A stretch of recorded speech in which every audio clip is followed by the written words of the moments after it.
Medical astrology మీద కొన్ని case స్టడీస్ని చెప్పుకుందామండి. మొట్టమొదటిగా మనము ఒక బ్రెయిన్ ట్యూమర్కి సంబంధించిన జాతకాన్ని పరిశీలిద్దామండి. కాలపురుష కుండలిలోని మేషరాశి శిరస్సు, మెదడు వంటి శరీర భాగాలను ఇండికేట్ చేస్తుంది. అదేవిధంగా జాతకంలోని ప్రథమ భావం కూడా శిరస్సు, మెదడు వంటి శరీర భాగాల్ని ఇండికేట్ చేస్తుంది.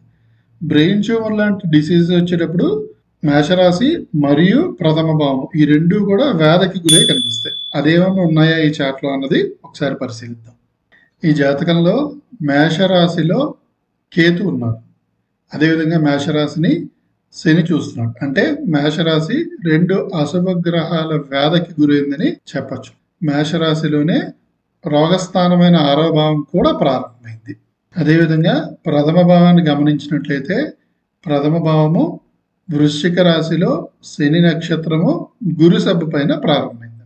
ప్రథమ భావానికి అధిపతి అయిన కుజుడు 6వ భావాన్ని కూడా ఆధిపత్యం వహిస్తున్నాడు.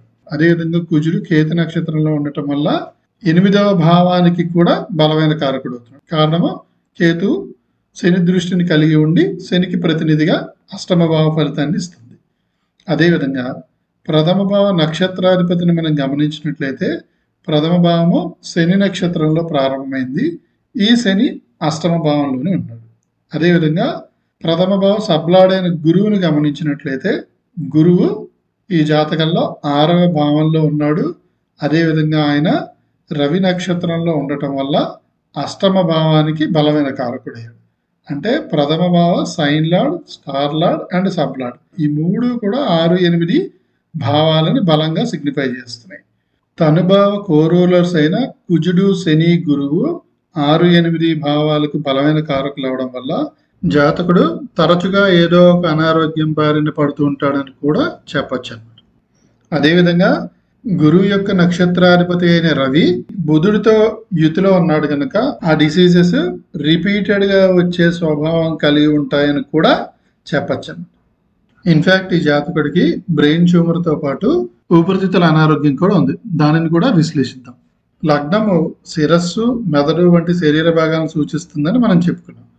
లగ్న సబ్లాడ్గా వచ్చిన గురువు 6, 8 భావాలకి బలమైన కారకుడు అవడం వల్ల ఈ జాతకుడికి శిరస్సు, మెదడు వంటి శరీర భాగాలకి సంబంధించిన అనారోగ్యాలు వస్తాయని చెప్పచ్చు.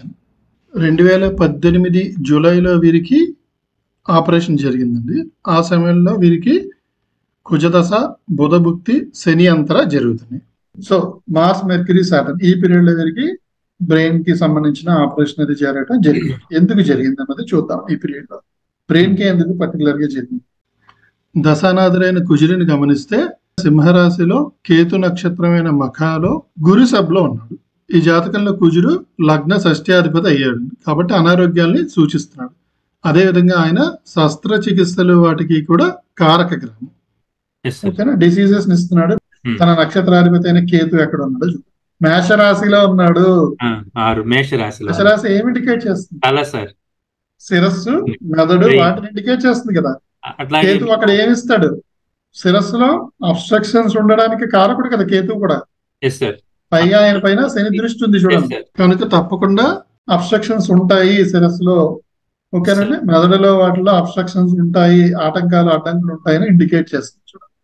సో కుజుడి పీరియడ్ లోనే వచ్చి కుజుడి దశలోనే ఆపరేషన్ కూడా జరిగిందండి. కారణం ఏంటి అంటే కుజుడు స్వయంగా శస్త్రచికిత్సలు వాటికి కారకుడు. పైగా ఆయన యొక్క నక్షత్రాధిపతి అయిన కేతువు శని దృష్టి కలిగి ఉండి అష్టమ భావానికి బలమైన కారకుడే. అష్టమ భావం కూడా శస్త్రచికిత్సలనే చెప్తుంది. మరి రికవరీ ఉంటుందండి అంటే ఎస్, రికవరీ ఉంది. కారణము కేతు పంచమంలో 1/5 ఉంది కాబట్టి రికవరీ ఉందని చెప్పచ్చు. ఇక భుక్తినాథుడిని చూద్దాం. భుక్తినాథుడు బుధుడు అష్టమ ఏకాదశాధిపతి. ఆయనకి పొజిషనల్ స్టేటస్ ఉంది. ఆయన మిథున రాశిలో రాహు నక్షత్రంలో చంద్రసభలో ఉన్నాడు.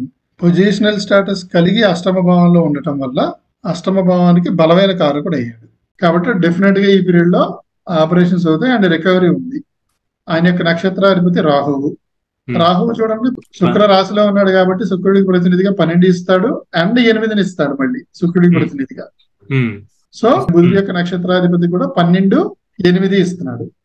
12, 8 ఇస్తూ 11 కూడా ఇస్తున్నాడు రాహు. కాబట్టి బుధుడు 8, 12, 11 తోటి కనెక్ట్ అయి ఉన్నాడు.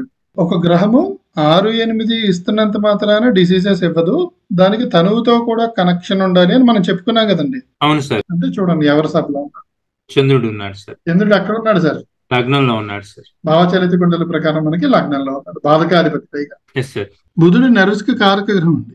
Yes sir. బ్రెయిన్ కి సంబంధించిన నెర్వ్ లోనే ఈయనకి బ్లాకేజ్ ఉంటే ఆ నెర్వ్ కి సంబంధించిన ఆపరేషన్ జరిగింది. తర్వాత శని రోగకారక గ్రహం యొక్క పీరియడ్ జరుగుతుంది అంతరాలో. శని ఆల్రెడీ 8ని ఇస్తున్నాడు. లగ్నంతో కనెక్ట్ అయినాడు, లగ్న నక్షత్రాధిపతిగా పొజిషనల్ స్టాటస్ కలిగి ఉన్నాడు, కనెక్ట్ అయి ఉన్నాడు. అండ్ ఆయన రవి సబ్ లో ఉన్నాడు. సబ్లాడు కూడా 8, 6 ఇస్తున్నాడు. చూడండి 8 and 6 తన నక్షత్రాధిపతి అయిన ద్వారా 8, 6 ఇస్తున్నాడు. అంటే చూస్తున్నది అక్కడ ఎవరిని చూస్తున్నాడు అండి? కేతువుని మేషరాశిని సార్. మేషరాశిని చూస్తున్నాడు. ఓవరాల్ గా చూస్తే ఈయన స్వయంగా 8, 1 ఇస్తున్నాడు అండ్ 6ని చూస్తున్నాడు. 6ని అండ్ మేషరాశిని పర్టికులర్ గా చూస్తున్నాడు ఆయన. సో ఇలా మనం ఈ చూడటం ద్వారా ఓవరాల్ గా చెప్పచ్చు ఈ జాతకుడికి బ్రెయిన్ లోనే ఎందుకు ఉంది ఆ బ్లాకేజ్ అంటే కారణం దశానాథుడి యొక్క నక్షత్రాధిపతి మేషరాశిలో ఉంటూ 6, 8 ని వెరీ స్ట్రాంగ్లీ ఇస్తున్నాడు. పైగా శని చేత చూడబడుతున్నాడు కాబట్టి బ్రెయిన్ లో బ్లాకేజెస్ ఉంటాయి, ట్యూమర్స్ లాంటివి ఫామ్ అవుతాయి అనేది క్లియర్ ఇండికేషన్ కనిపిస్తుంది. చూడండి డిసీజెస్ వచ్చిన తర్వాత కంటిన్యూషన్ ఉండే పీరియడ్స్ లో రికవరీ ఉండాలి. అది ఉందా లేదా ఇక్కడ అది కూడా ఒకసారి క్రాస్ చెక్ చేశారు. మాస్ లో మెర్క్యూరీలో శనిలో కదా వచ్చింది వీరికి అనారోగ్యం. కానీ దీని తర్వాత వచ్చే పీరియడ్స్ రికవరీని ఇస్తున్నా లేదన్నది చూద్దాం. శని ఎండ్ అయిపోయిన తర్వాత ఎవరు వస్తారు? ఇంకా మెర్క్యూరీ సాటర్న్ ఎండ్ అయిపోయిన తర్వాత వచ్చేది కేతువు కదా. ఆగస్ట్ నుంచి కేతు వచ్చేస్తున్నాడు. కేతు 1/5 ఇస్తున్నాడు ఆల్రెడీ. 1/5 క్లియర్ గా ఇస్తున్నాడు. ఈవెన్ మనకి ఈయన ఈ బుధుడు కూడా అంటే ఆపరేషన్ అయిన సమయంలో ఉన్న బుధుడు కూడా మనకి రికవరీని ఇస్తున్నాడు. చూడండి ఎందుకంటే బుధుడు స్వయంగా 11th లార్డ్. ఓకేనా, ఆయన యొక్క సబ్లాడ్ చూడండి, బుధుడు యొక్క సబ్లాడ్ చంద్రుడు. చంద్రుడు 1/5 ఇస్తున్నాడు. కానీ కేతు నక్షత్రం 5 ఇస్తున్నాడు కదా సబ్లాడ్ కూడా. కాబట్టి ఈవెన్ బుధుడి పీరియడ్ లో కూడా అందుకనే ఆయనకి రికవరీ ఉంది అని చెప్పగలుగుతాం. ఆపరేషన్ ఏ సమయంలో అయిందో ఆ సమయంలో భుక్తినాథుడు కూడా రికవరీని ఇండికేట్ చేస్తున్నాడు.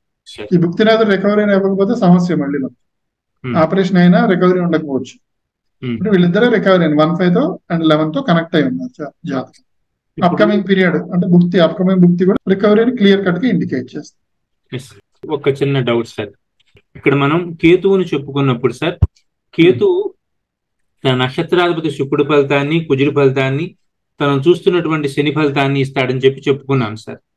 కేతువు తన దశాంతర దశలో స్వయంగా తన నక్షత్రాధిపతి అయిన శుక్రుడి ద్వారా వచ్చే ఫలితాలు ఇస్తాడు. ఓకేనా, అదే విధంగా కేతు ఎవరికి ఏజెంట్ అయ్యాడు వాళ్ళ ఫలితాలు కూడా ఇస్తాడు కేతు.